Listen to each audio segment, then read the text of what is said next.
त्रिदलं त्रिगुणाकारं त्रिनेत्रं च त्रियायुधं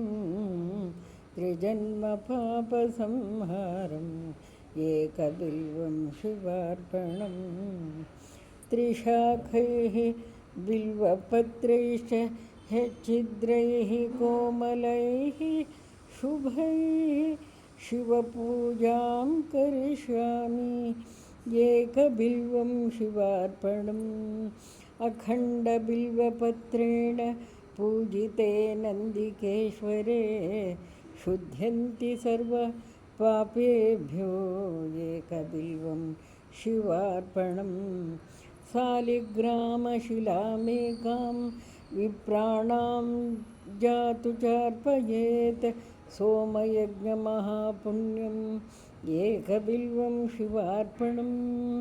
दन्तिकोटिसहस्राणि वाजपेयशतानि च कोटिकन्यामहादानम् एकबिल्वं शिवार्पणम् लक्ष्म्यास्तनुत उत्पन्नं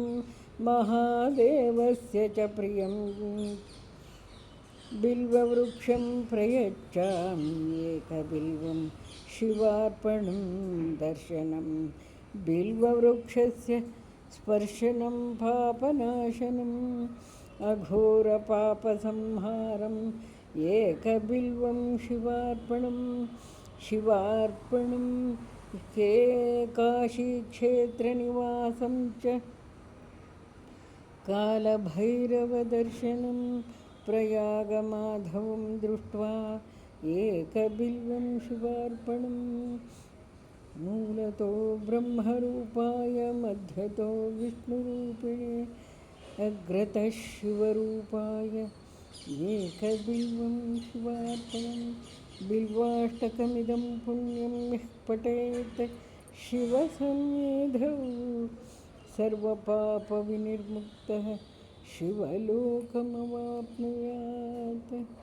इति बिल्वाष्टकं सन्मङ्गलानि भवन्तु।